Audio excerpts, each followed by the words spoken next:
біздің келген табиғатымыздың аты, ол біздің ауыл.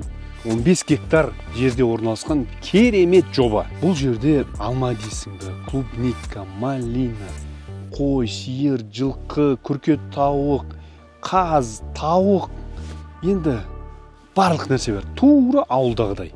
Және де атының өзі біздің ауыл деп қойған. Енді біздің ауыл деген өзінің қойған себебі қазір көрсетеміз сіздерге. Егесі, қожайынысы Жеңіс деген бауырымыз.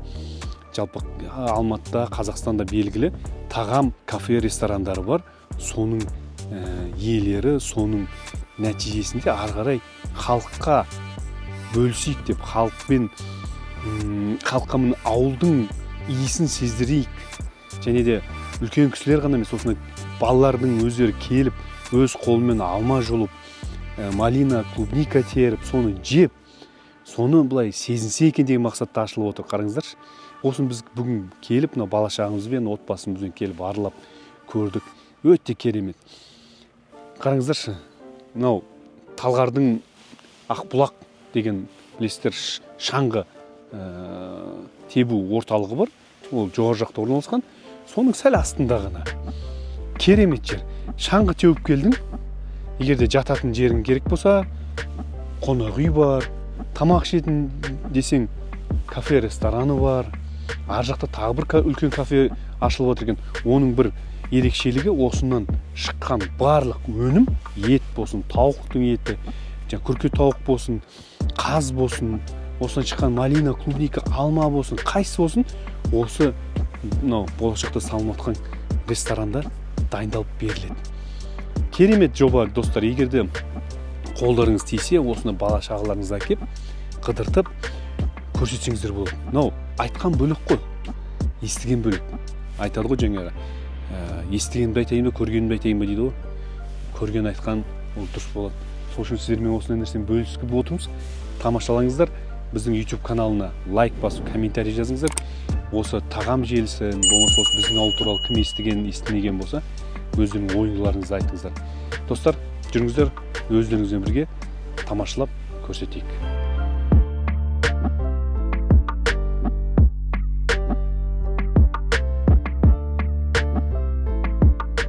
Жалпы біздің ауыл деп, біз енді атын қойдық біздің ауыл деп. Осы жерде Талғарда біз осы жерде орналастық.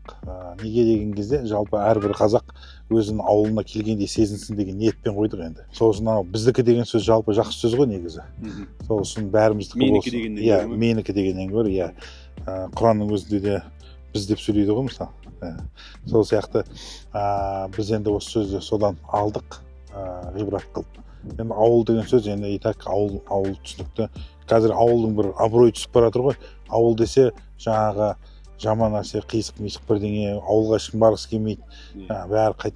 Сол үшін біз балдарымыз ауылға барайық деп айтатындай деңгейге жеткізейік деген бір мақсаттардың бірі осы. Одан кейін ауылдан біз үлкен тұлғалар шыққан, үлкен азаматтардың бәрі осы ауылдан шығады негізі.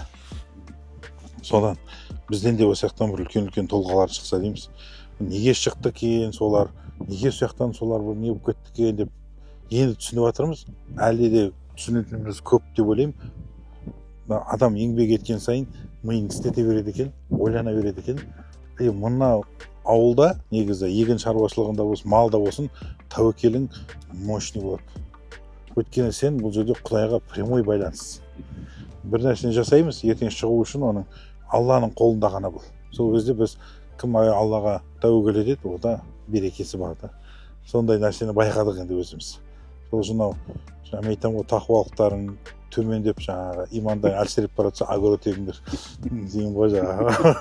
Огород сұрай бастайсыз. Өйткені ана огород егесінде ойбай деп егін егіп аласың да қыс бойы жалынып шығасың ғой. Таза. Сосын адам өзі бір қатты қиналғанда тек қана Алладан сұрайды ғой ше. Жан қиналғанда сол сияқты. Сол Алла ризық Алладан ғой енді, Аллаға шүкір. Мынау біздің мал қораларымыз. Ана ар жағында құстарымыз бар. Үшке бөлінген ғой. Осы. Мына жерде енді временный біздің жұмысшылар тұратыны, временный, сезонный. Жалпы. Мына жерде костровой зона дейді, андай от жағып, кешке қарай отыратын сондай бір атмосферасы болады. Әйтеуір қолдан келгенше осылай. Тауықхананың бірінші несі ме? бұл енді времянка дейді ғой бір қазақша. Біз баяғыда есікті үй саламыз да қасына времянка саламыз ғой. Негізі. Сол сияқты анау. Негізі бұл біздің ауылдың негізі қаланған кезде бірінші 2 жыл бұрын 23 жылы біз осы жерге жылқы бағуға 10 жылқының орны ғой. Әр отсек бір жылқы ғой міне. Міне. Есігі бар міне өзінің. Мынадан кіреді. Кейін біздің тауықтарымыз өсті да, яқта қораздарын қалдырған әшітке. Бір-екі тауық жүгір жүрген ғой, адлерский. Бұларды аняқа көшіріп алып кеттік уже. Мыналар уақытша осы жерде жүр бұлар. Адлерский ме? Енді адлер. Суыққа шыдайды ма? Бұлар енді таңдап қойып жатырмыз енді. Бұлар қораздар ғой. Сосын уақытша жамай бергенбіз ғой бұлай. Қазды да бақтық бұл жерде уақытша. Құсты да бақтық уақытша, короче. Осылай жүріп. Бұлардың бәрін алып кеттік уже бұяқтан. 5-6 тауық қалып қойған ғой. Анаяқта тұрады олар. Жүндір балалар. Біз бұл жерде атты нәқа байлап, біз нәже әрқайсында 10 ат бар тұғын. Әр баламның аттары болды өздерінің. Сол аттарымен осы жерде жаңағы не істеді? Мына жерде біздің гостиницаның орнында контейнеріміз болған тұғын, базамыз. Соны ойғамыз бірінші. Осы жерден шай ішеміз, тамақ ішеміз, жатамыз, тұрамыз. Дым жоқ қой не. Қазір ғой мына жердің бәрі құлпырып кеткен. Ой, 1-2 жылдан кейін вообще басқаша болады ғой. Ол 1-2 жылдан кейін, конечно, иншалла басқаша болады. Мына жер біздің енді қазақы үй. Ауыл ма? Ауыл, я. Но немене. Мынау қазақы ауыл осы жер болады, этно ауыл. Осы жерде де облагораживать етеміз. Алла қаласа, неқана алты бақанын, киіз үйлерді қойып қойын. Алла қаласа. Бұларды да қысқа дайындап жатырмыз үшін. Мынау кәдімгі қазақы тауықтар кәдімгі, әртүрлі порода. Ана Мехринский, Кучинский деген. Мынау тағы бір порода. Біз ақтар бір порода ше. 5-6 тауық алды ма дейі. Бұлар да уже ертең бұларды жұмыртқаларын инкубаторға салып, жұмыртқасын сатамыз. Балапан. Бұлардың мыналар жылына 200 жұмыртқа береді. Аналар чисто жұмыртқа. Мынау мясо яичный. Анау чисто яичный только. Оның еті де почти жеуге арық. Ол тек жұмыртқа. Ол 300-ден астам. 300-340 жұмыртқа береді жылына. Бір тауық. Почти күнге да? Күнде туады почти. Олар сондай.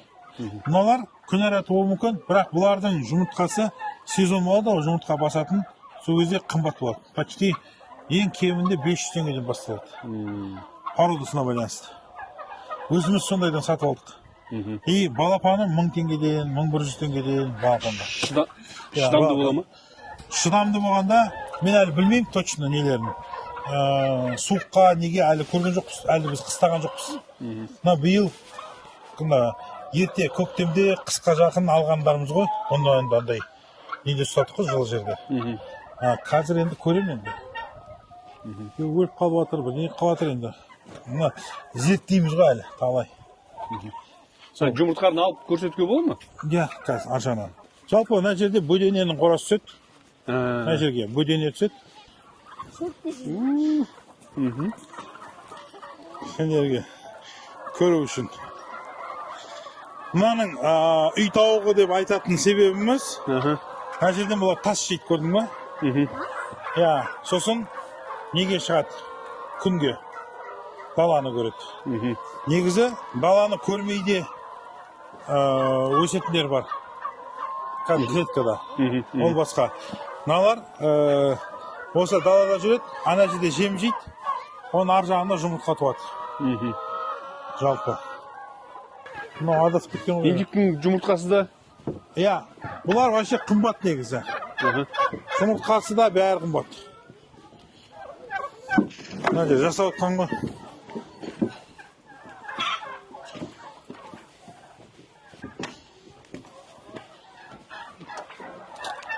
Үндік, бірақ андай, кішкентайлары. Кішкентайлары. Қанақта үлкендерін көресіңдер. Ішіне кірмек. Қазан.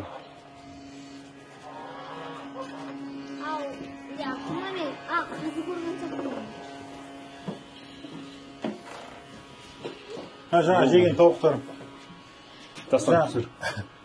Негізі мыналар уже міне мына жақта 3000-дай тауық бар. Қазір бұлар 31-ден күн болды. Осы 45 бройлер жаңағы 45-50 күнде бұлар уже кәдімгі үлкен болады. Ол үлкейген сайын көп жем жейді и тез өседі. Көрдіңіз ғой, жем жеп жатыр. Тоқтамай. Иә, олар жем жейді, осылар кетеді. Жаңа айтып отқандай, блатнойлар бірінші жейді дегенде өстіп кете береді. Іші температурный режим жесткий и санитарный норма жесткий. Датчиктер кәдімгі газ қосылды. Ішіне температура нешеге түсті қазір?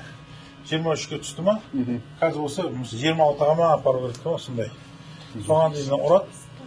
В общем, 22 градус ең соңғы температура. Қыстың күні жылытамыз, жаздың күні суытамыз. Негізі индюк жақсы екен, өзім выводым. Пайдасы да бар и беспроблемный шамалы. И иіс сасық емес. Қаз жақсы, бірақ сасық. Иіс жаман, шыға береді. Жүрген жер бәрінде өлтіріп жүреді. Сол үшін біз қазды көп бақпайын ба деп тұрмын. 500-дей ғана қаз ұстап, индюкті сәл көбейтуге болады. Индюктердің жұмыртқалары дәу бола ма? Иә. Жалпы мынау жұмыртқаның сапалы, сапасыз болуы, қол жұмыртқасы дейміз ғой біз. Ол енді тауық әртүрлі жағдайда бағылады. Клеткіде бағылады, ешқандай күн көрмейді, дала көрмейді. Ол өзінің жемін береді, жұмыртқа беретін жемдері бар өзінің, и туа береді ол. Ол бір мәселе. Одан балапан шықпайды. Енді далаға күнге шығып, далаға тауық тас жейді, шөп жейді. Күнделікті. Сосын кәдімгідей күндіз жүреді, түнде ұйықтайды. Сол кезде ол қолдың жұмыртқасы деп есептеледі бізде. Сол ғана сапасында ғана разница бар. Енді бұның өзінің бір арнайы бір мамандары бар, кәдімгі жейтінше өзі бір. Маман болғанда қалай? Өзін таңдай алатын адамдар бар өзі. Ойбай, бұл жұмыртқа жаңағы неге кірмеу керек, холодильникке кірмеу керек, осы свежий күйінде жеу керек, бірдеңе қылу керек деген неше түрлі естіп жатырық қазір. Сол үшін біздікі мынандай бір табиғи, кәдімгі далаға шығады, тас жейді, құм жейді, жаңағы шөп жейді, онан жемін де береміз. Сосын уже өздері күндіз ұйықтап, күндіз жүріп, түнде ұйықтап, кәдімгідей табиғи неме береді. Размерлері бар ма бұның? Размерлері бар. Ең бірінші туған кезде, бірінші туатындар мынандай киттей болады. Кейбіреулер бар, мынандайға дейін дәу кәдімгі. Үлкен, мынау орташа енді. Мысалы, мынау дәу. Здорово екен, иә? Бұл енді ауылда болушы еді осындай жұмыртқа. Иә, үлкейе береді. Бұл кейбір үлкендері де бар. Оны қазір көрейін, мына жақта бар ма? Үлкен жұмыртқалар да болады.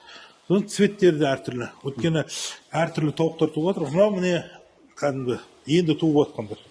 Бағанағы ақ тауықтар ма? Иә, кішкентайлар ана жақтан енді туады. Бұлар 5 айдан кейін туады. И жұмыртқалар үлкейе береді. Жұмыртқалар кішкентай болады да, соны үлкейе береді. Мыналар енді үлкен, кәдімгі уже производственный өткен. Қараңдар. Олар туатындар. Бізге беті күндіктер туды. Жұмыртқа береді. Машалла. Кім үндіктің жұмыртқасын көрмеді, көріп алыңыздар, осындай болады екен. Бұл енді бірінші туған кішкентай. Скорее всего, мынандай болады ау. Сәл үлкен болады.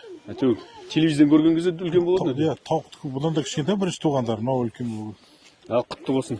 Точно индюк қайтыр, индюктеп жіберіп жатырмыз. Смотри. Жүрдер, атқа мінесіңдер ме? Енді ұрылады да денесі. И шыртында анандай жүндер, қауырсындар осылай түседі. И қалған нақта уже ішек қарын алады, өйтеді бүйтеді. Сөйтіп не қояды. Қойдың басын қараңдар. Қойдың басы үйтілген. Қасапхана дегеніміз не?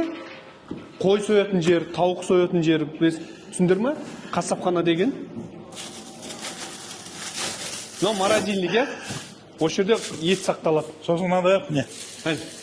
Тауықтарымызды тауық сақтайды, көрдіңдер ме?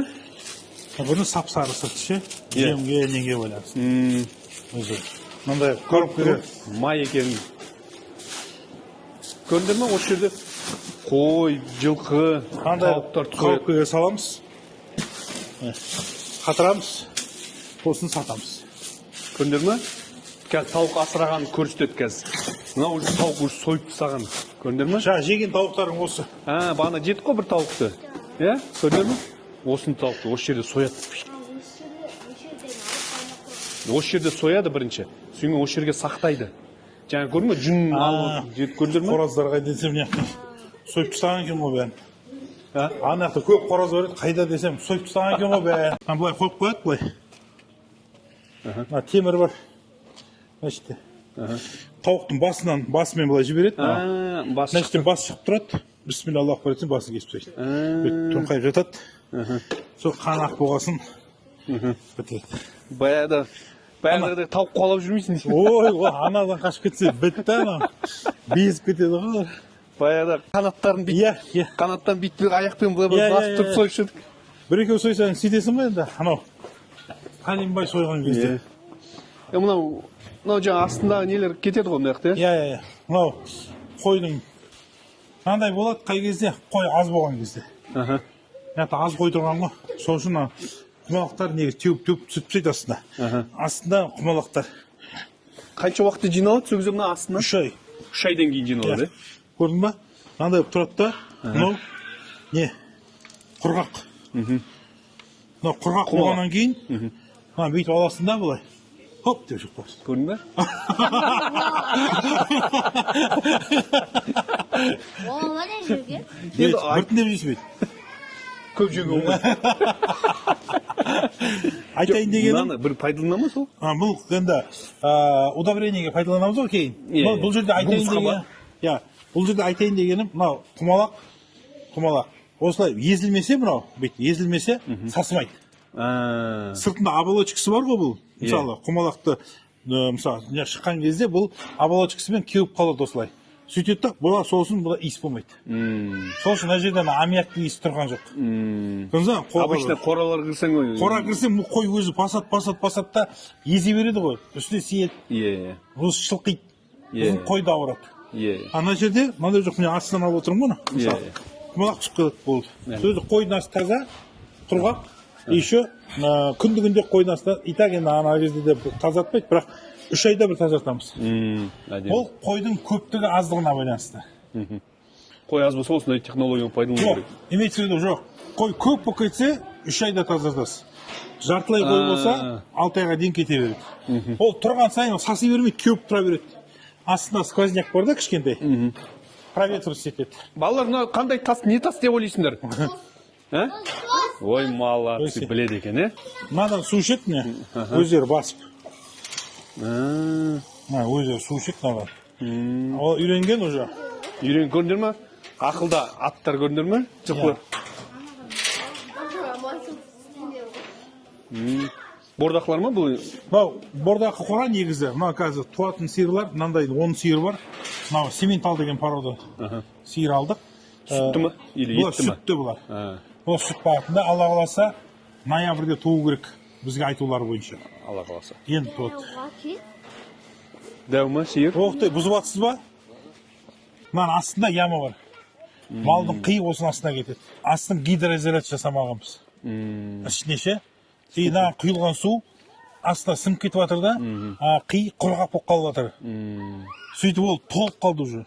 Мынаның асты 1 жыл болды тұрғанына, даже 2 жыл болды. Мал қора ашылғалы, әлі тазартылмаған. Енді өмір ғой енді қайта не істейміз енді, толық бәрін не істейміз. Енді не істейміз? Бетінде плита бар ғой мынандай, перекете бар бетінде. Мынаны қайта асфальтын алып, кранмен бұны көтеріп тастаймыз да, енді экскаватормен. Басқа вариант енді миға келіп тұрған жоқ. Потом бетон? Жоқ, қайттан ішін гидроизоляция. Бетон асты. Бірақ гидроизоляция жасамаған. Немен? Бетон болғанмен шел бар ғой бәрі. Стенасын құйған, наусын құйған былай. Арасында өтіп кетіп жатыр ғой су ше. Енді біз алып қолын гидроизоляция жасап ішіне. Енді су жіберіп көреміз, бассейн жасаймын. Бұл бір плюсы, анаяқтан жидкий болып келеді де бері қарай, ішіне түседі да. Зато малшы көп боқта сыртқа шығарып жүрмейді. Бір, екінші, неғып сасып атпайды. Мынаны воздухана отыр ма? Ар жақтан шығып кетеді ауа. Ауа anaға кетеді, сонымен кетті. Современный ауыл. Иә. Ой, қой, жылқы, қараңдар.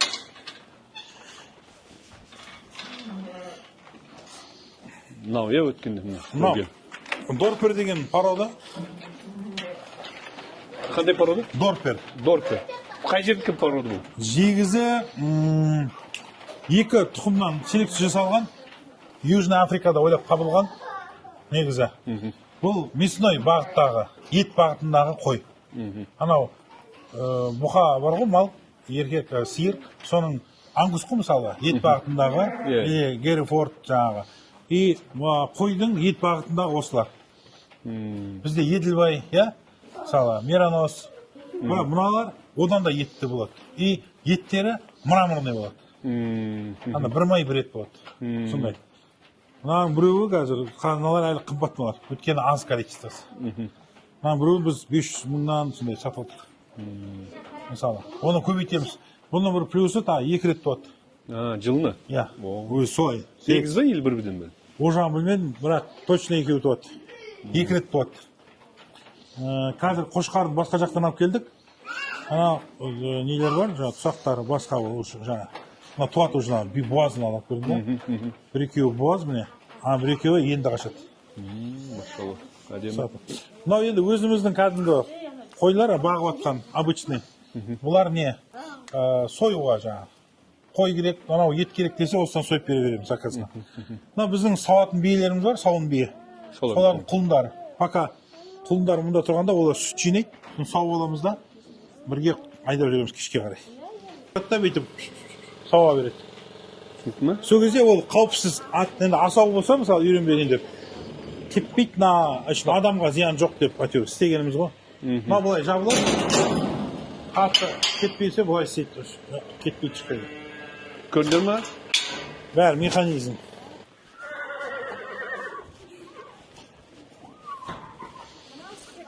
Вот эти вот наверху сидят, вот они капают, обалят. Жүр. Қақыт еткенше өтіп кетіңдер. Алма жей ма? Алма беріңдер, Кино атыр дәу ғой. Бұл жай аттар емес қой. Қай жердегі аттар? Саламат па, қалайсың? Сен танымай отырмын ғой.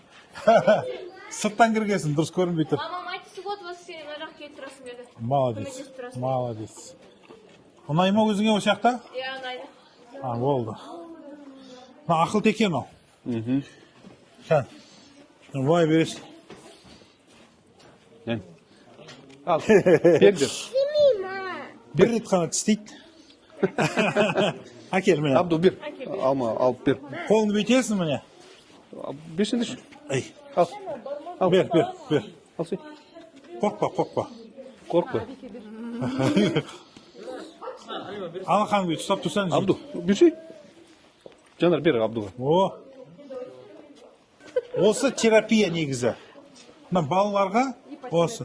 Иә, атын ипо, мипо, бүкіл терапия. Көрдің ба?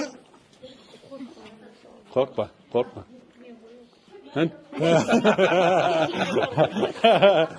Кейбір аттар енді тістеп алады енді. Мынау жақсы. Мұнта үйретеміз. Неге? Біз алма бере-берге болады алма. Тазасына. Бірақ осы атқа жақындамас істейді. Қайсы? Иә, ол. Өйт қорқытпаңдар адамдар. Үлкен аттар қай жерде? Қай жердің? Иә. Ақыл текенкі деді ғой бұл. Мынау ақыл теке мынау. Мынау шама тентектеу мынау. Еркелеу мынау. Ойнайды, тістейді. Ол тістегенде бұзықтықтан тістемейді, ана ойнап тістейді. Асау емес. Мыналар енді жуас кәдімгі үйренген. Мінілетін аттар ма? Бәрі мініс қой, бұлар мынау жорға. Несі?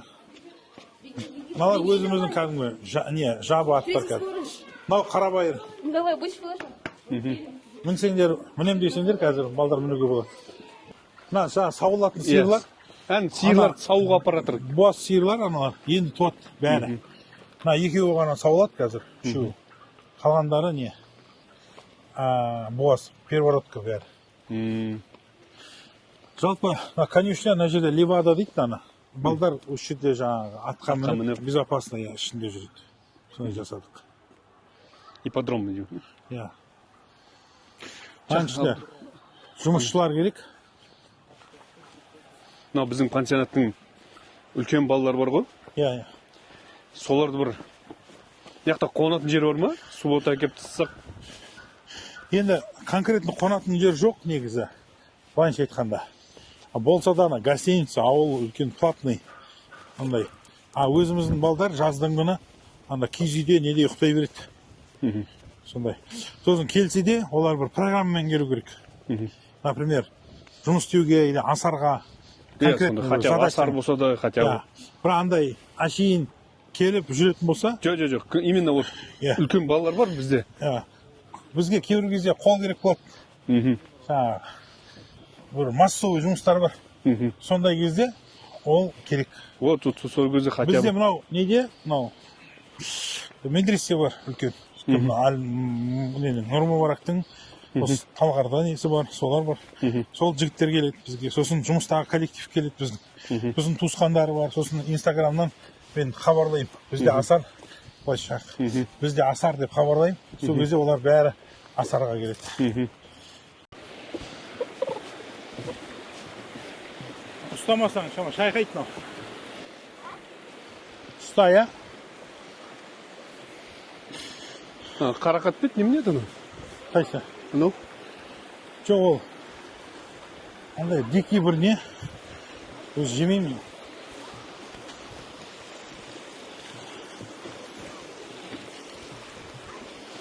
Ұстаңдар, ұстаңдар.